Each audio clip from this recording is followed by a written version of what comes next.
Welcome to this battle map presentation asking the question, why was the Spanish Armada defeated?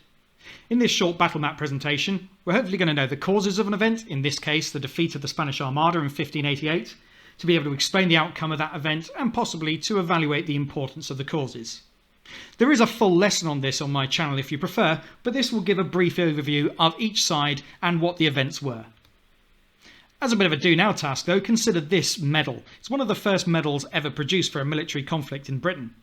Elizabeth I ordered this medal to be made after the battle, and the writing says in Latin, "God blew and they were scattered."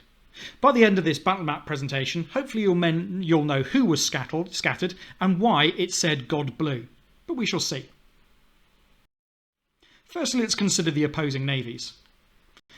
You could take some notes on the differences between these two sides, or you could just listen to the information and get a sense for the Royal Navy, which was led by Elizabeth I, although not directly, and the Spanish Armada fighting for Philip II of Spain.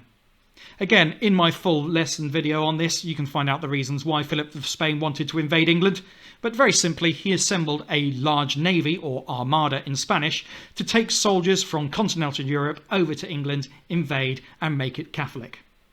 But it wasn't going to be that straightforward. As an island nation, England could rely on the Channel to keep most armies out. So the Spanish would need to take their soldiers across the seas, and lots of ships would be needed to transport them. The Spanish galleons, like this one here, were large vessels. They were designed to carry many hundreds of soldiers that could overwhelm and overpower an enemy. They were pretty huge for their time, about 160 feet long.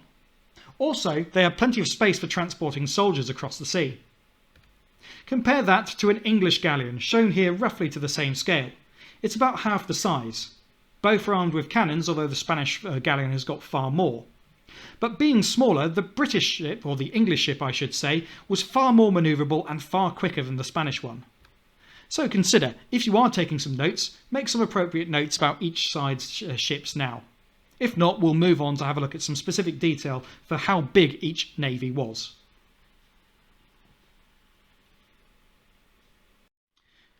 The English had about 130 ships in the Royal Navy, but actually only about 60 of those were crewed up and ready to fight. The Spanish, on the other hand, had assembled 170 galleons, which were about 160 feet long, and the English ships were only half that size. But the English ships were quicker. They also had long-range guns, which means that they could shoot further. The Spanish ships were clumsy and difficult to steer. They would sail up beside enemy ships and tie themselves to them with ropes and hooks. The soldiers would jump onto the enemy ships and fight with swords and daggers. The heavy guns at the bottom of the ship would blow huge holes in the sides of other ships. Ultimately, the Spanish tactic was to try and capture enemy ships by force. The English had a different tactic though. English ships were speedy. Their sailors were able to avoid any enemy attempts to get alongside. Instead, their cannonballs would leave their ships as floating wrecks. Being longer range than the Spanish, they couldn't fire back. Then the English could get on board and finally finish off what was left of the crew. So we're now going to consider who won and why. If you want to take some more detailed notes on this, I recommend that you see my full lesson presentation on this, as I'll be going through the events fairly quickly.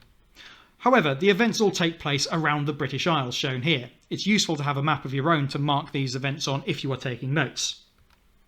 We're going to study the three main stages of the battle.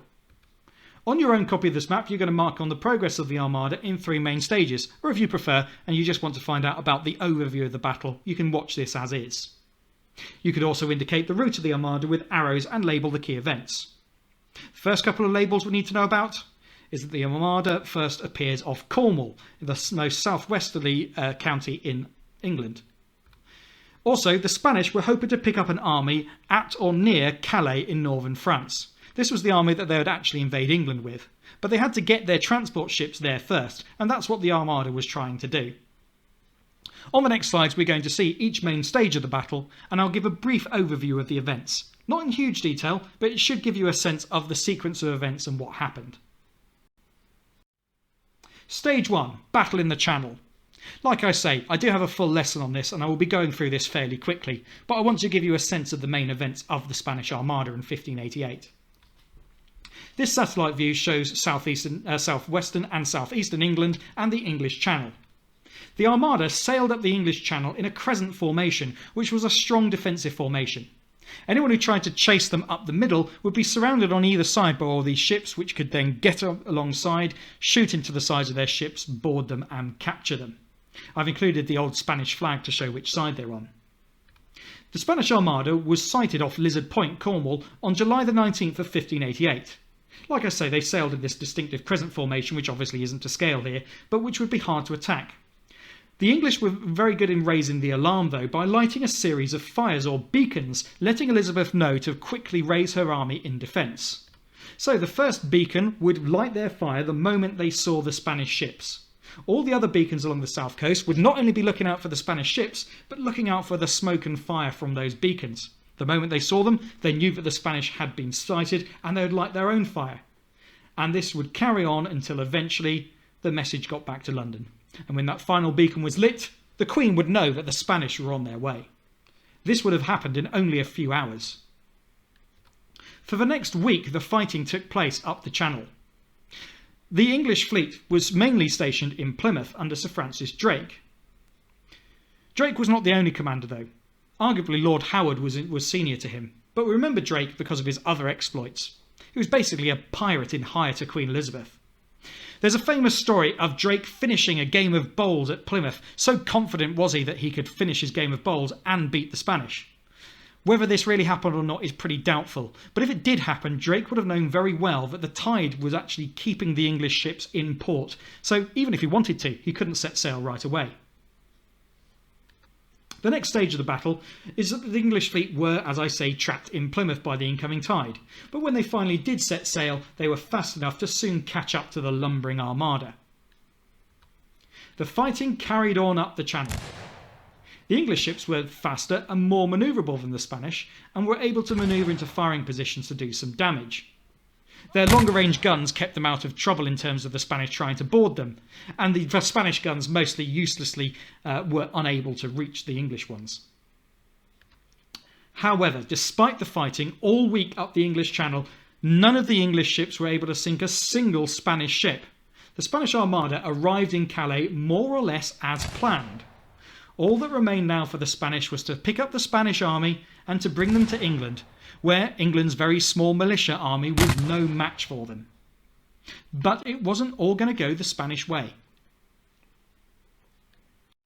Stage 2. The Battle of Graveline. Graveline is in northern France. This was one of the locations where the Spanish were hoping to pick up their army, near to Calais. Tilbury is marked here in Essex, on the northern bank of the Thames estuary. This was a likely place where the Spanish might invade, and so Elizabeth had her armies stationed there, waiting to respond to any Spanish invasion. The news of what happened next was very slow to travel. With no modern communications, it took a long time for any side to know really what was going on. It must have been a tremendously anxious time. However, disaster soon struck for the Spanish. The Duke of Parma's army was not yet at the coast ready to be picked up. The Duke of Medina Sidonia, in charge of the Spanish Armada, had no choice but to command the armour to drop anchor and wait off Graveline. The English army massed at Tilbury, waiting. Now was the time for the English navy to strike. At midnight on July the 28th, the Spanish spotted flames approaching. To their horror, they realised that these were English so-called hell burners, or fire ships. The English had loaded old ships with burning tar, sawdust, gunpowder, pig fat, anything that would burn, and they had loaded the cannons with gunpowder and set them slowly drifting towards the Spanish fleet on fire. These ships were designed to cause terror, and that's exactly what they did. Some of them even exploded.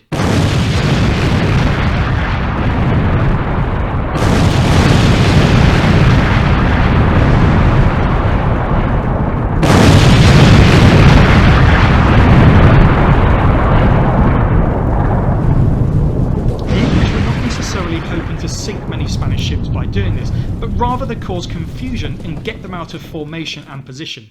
It worked. Many Spanish captains simply panicked and ordered their men to cut their anchor ropes, so hasty were they to get away from the fire ships. As day broke, the English ships had their chance. They attacked the Spanish ships, who were scattered and disorganised. They used their superior manoeuvrability and longer range guns to attack and damage the Spanish. The Spanish lost 5 ships in the Battle of Graveline and then had to retreat north. Their plan to pick up their army in northern France was now gone. Meanwhile, or rather sometime later, Elizabeth I was reviewing her soldiers at Tilbury. As far as they were concerned, it was still incredibly likely that the Spanish were going to arrive at some point to invade England. They also knew, and especially Elizabeth knew, that the English army was no match for the might of the Spanish, who were a far more powerful Catholic empire. And so Elizabeth would have known that she was very likely to lose the throne.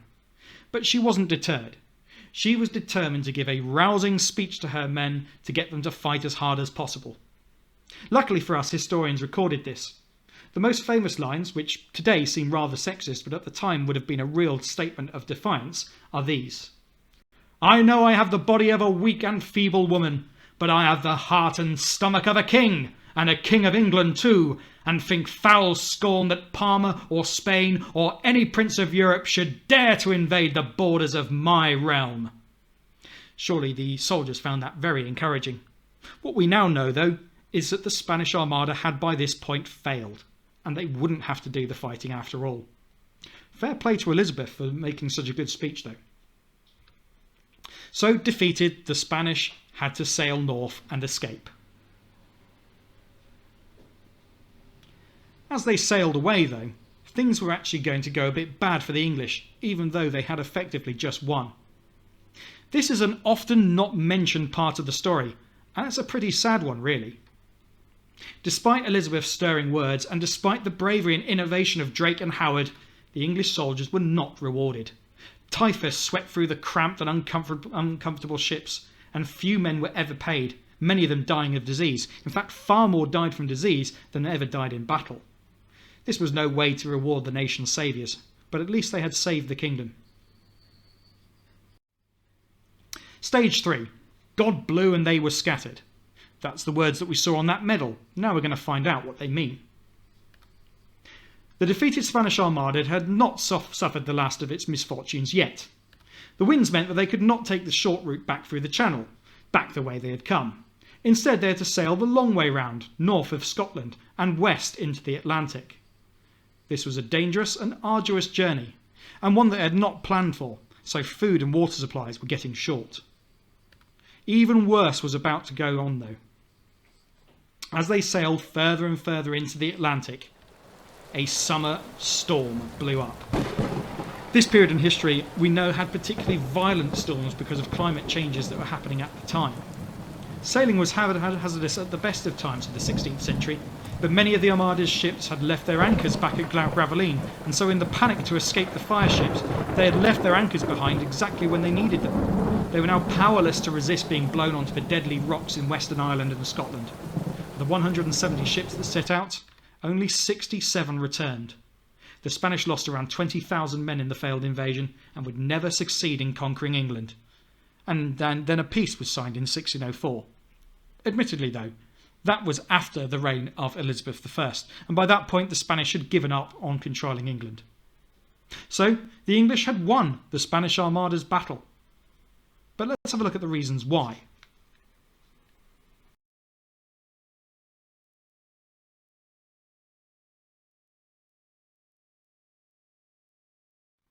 You could just leave it here, but I've put some of the main events as to why the Spanish Armada failed on the screen here. If you wanted to follow this up, you could do this quick task. Review the events of the Spanish Armada. Which events are down to Spanish mistakes? Which are down to English skill?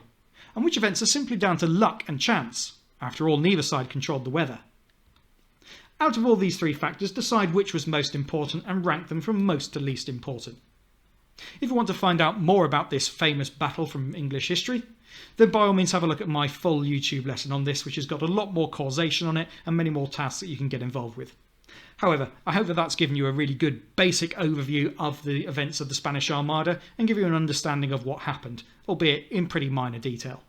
Nevertheless, thanks very much for watching. I hope it's been useful to you and I hope you've enjoyed it. If you have, please like the video and subscribe to the channel, where I've got lots of other battle maps of famous battles from British history, going right the way back to the Battle of Hastings and right the way forward to the Battle of Britain. Other than that, I'll say thank you very much for watching, and adios.